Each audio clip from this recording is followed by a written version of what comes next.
Welcome back, everybody. This is the second episode of the Houston Texans rebuild. We're going to be going up against the Los Angeles Chargers in the preseason here.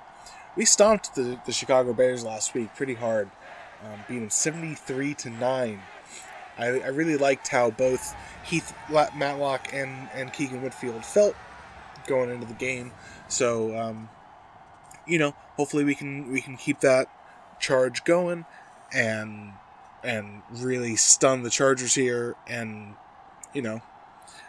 show the world that we're ready, to make the playoffs, we're ready to win a Super Bowl. Hudge Magubgeley doesn't want to just take forever with all this. He drafted a lot.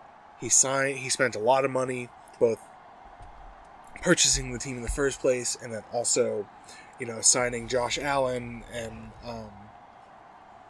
Leighton Vander Esch and all these guys. So he wants results. That's, I think, why he kept Lovie Smith around. So Lovie Smith, you see there on the sideline, he's getting the special teams ready to kick off here. So the Chargers are going to start out on offense. You're going to see I actually skipped through this first possession here. Again, it's the preseason, so I'm going pretty fast. But the Chargers kind of stall out, don't get anything. Texans, we take over on the 10. So, it's a pretty simple game. I don't really try and go too crazy. I don't think there wasn't even a lot of passing. I mean, what? Matlock was either 7 for 7 or 8 for 8 last game, and Whitfield was something similar. He was like 7 for 8 or 8 for 9 or something like that. So it would be nice to get both of them more pass attempts in this game, but obviously, we're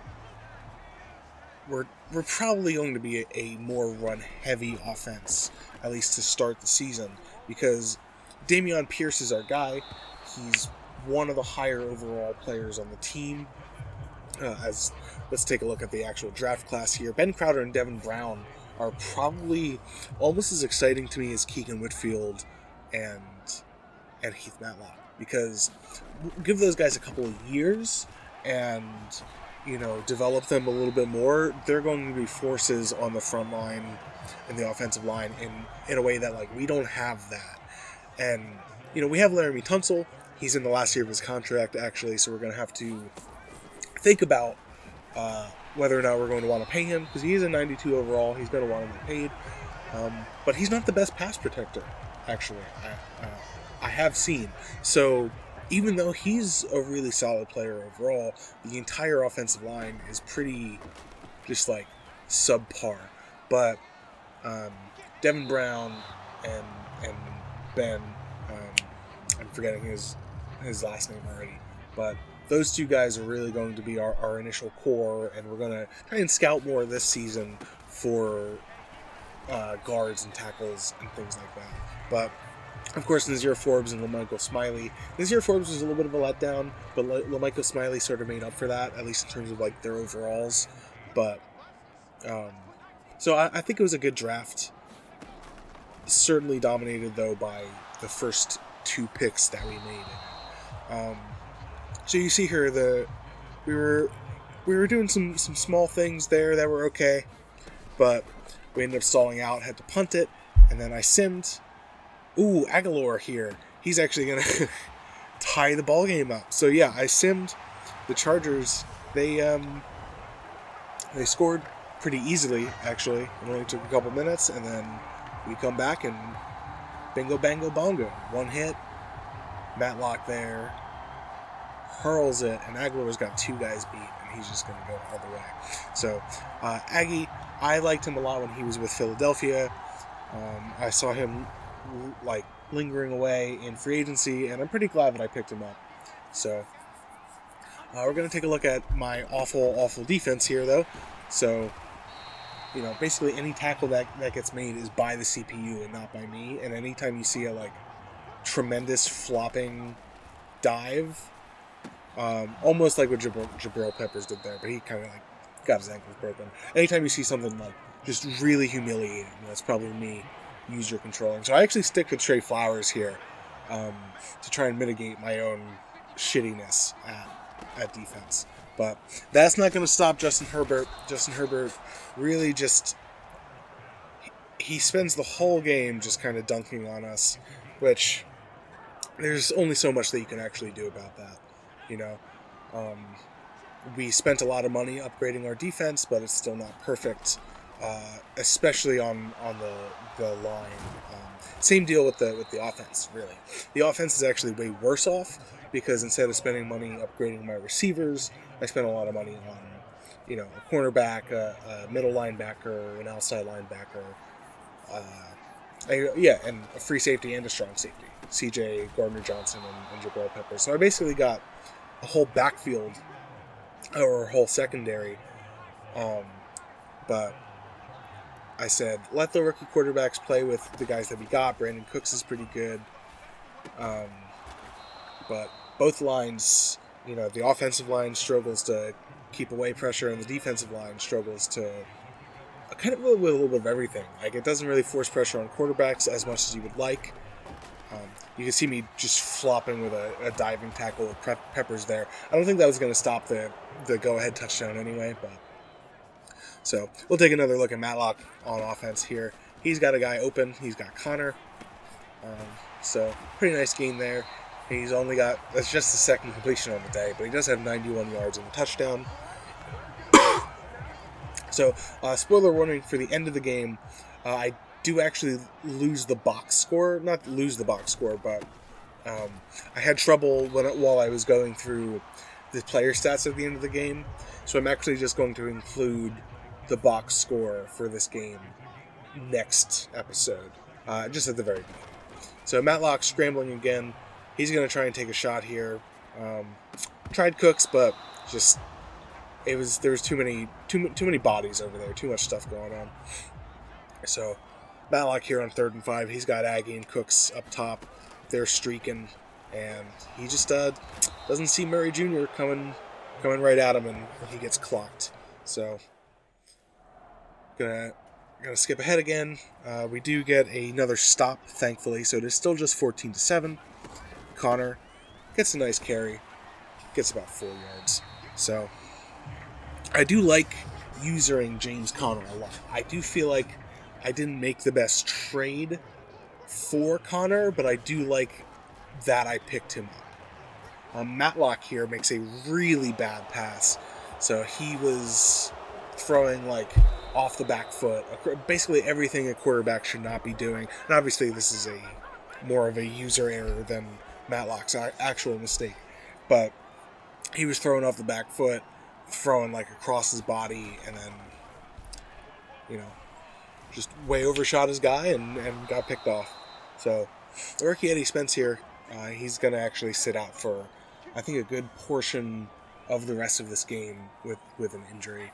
So that's a shame. I actually like him a lot, but what can he do?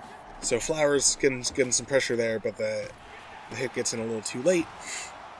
Guy sheds like 2 tackles and then only gets a yard, but still.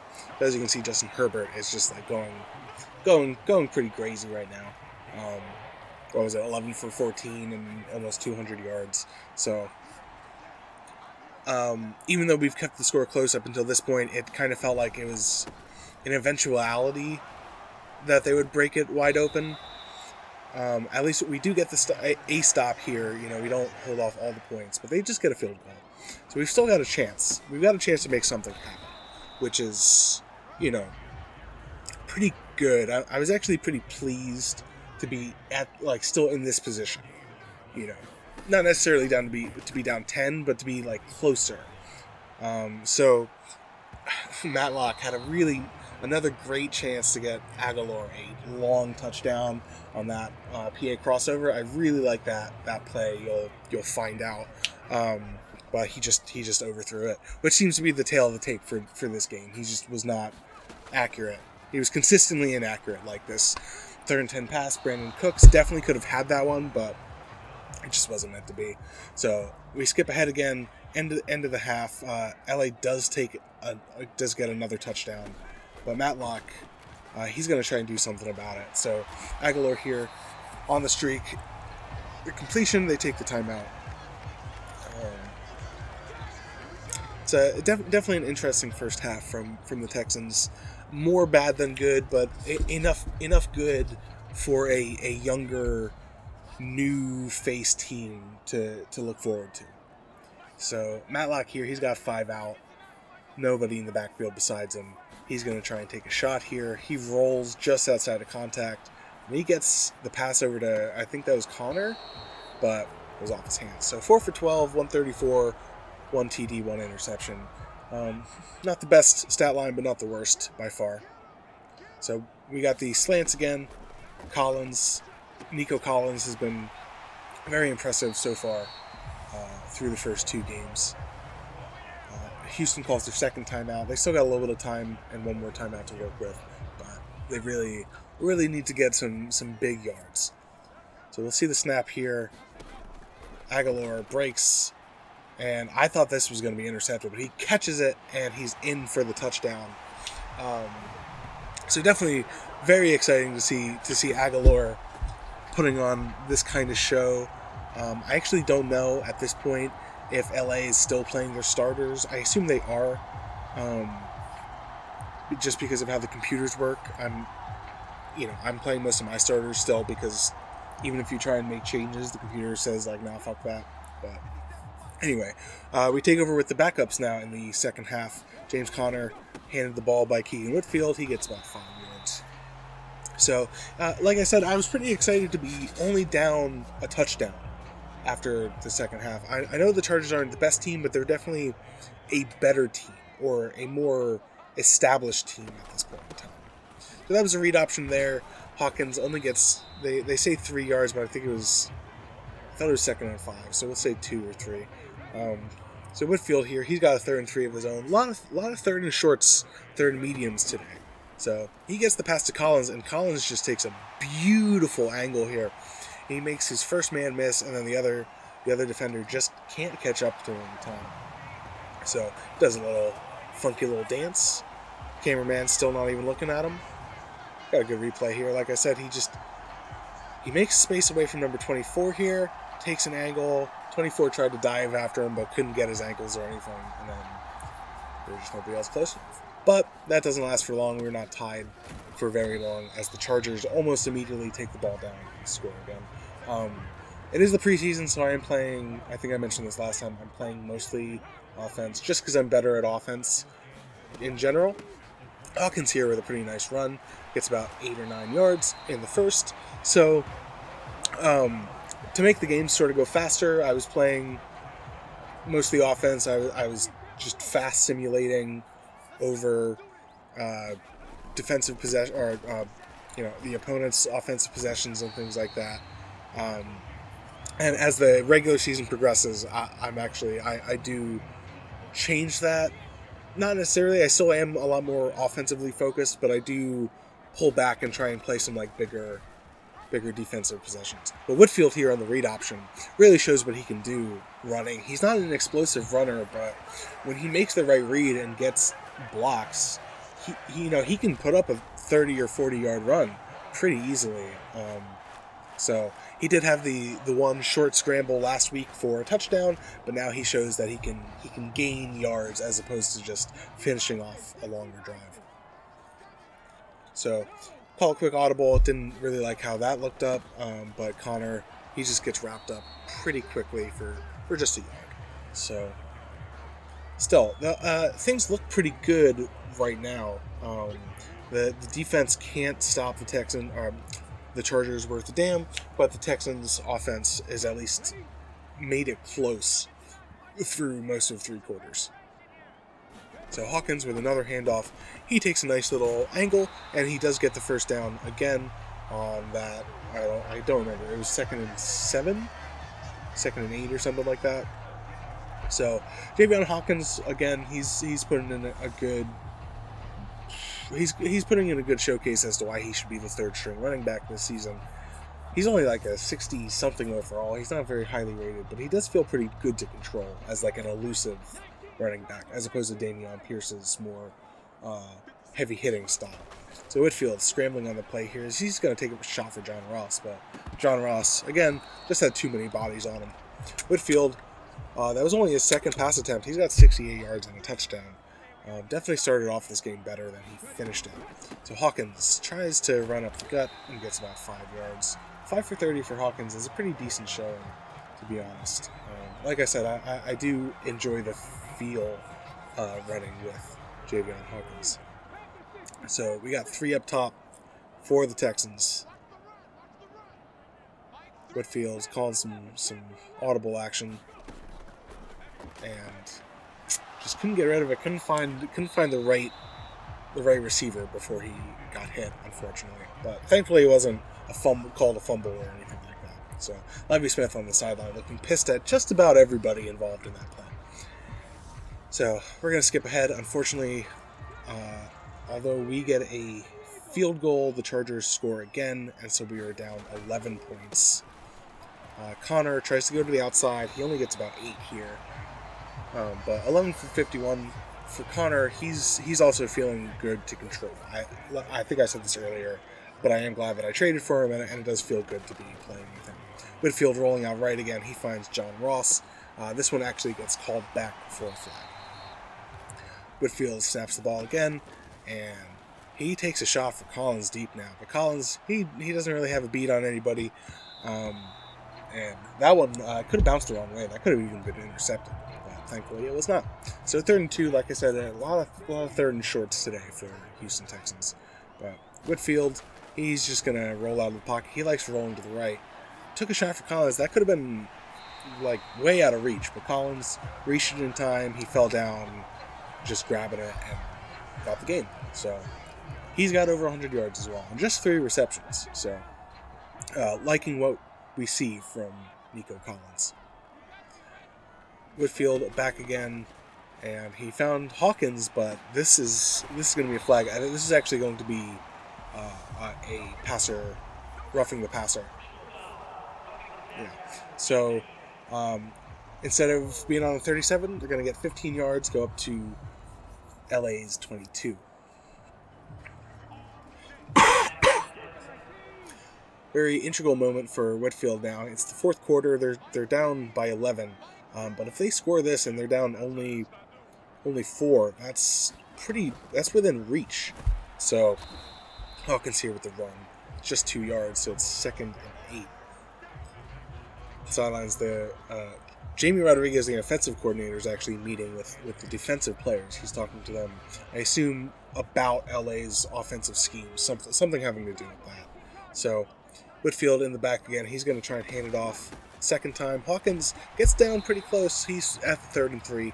So once again, 3rd and short for the Houston Texans. Whitfield taking a look at the defenders back there. He snaps the ball. He throws it up to Collins. Collins has the first down at the 5-yard line. So we'll see. 1st and goal here for the Houston Texans. Can Whitfield close out this drive with a touchdown? Whitfield rolling out. He's got a couple guys. He tries to find his Quitoriano, but Quitoriano started streaking, and that is picked off. That is an ugly interception.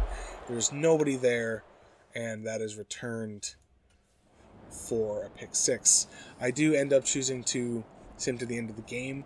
Weirdly enough, the Texans make it just a 3-point game at the very end, but the way that I was playing specifically just didn't feel right. Anyway, like I said before, no real stats tonight. I got the passing stats here for you, but that'll be in the next episode. So sorry about that. I hope you enjoyed the gameplay. Sorry it didn't end so great, but have a good day, everybody, and hope you enjoy the video. Bye-bye.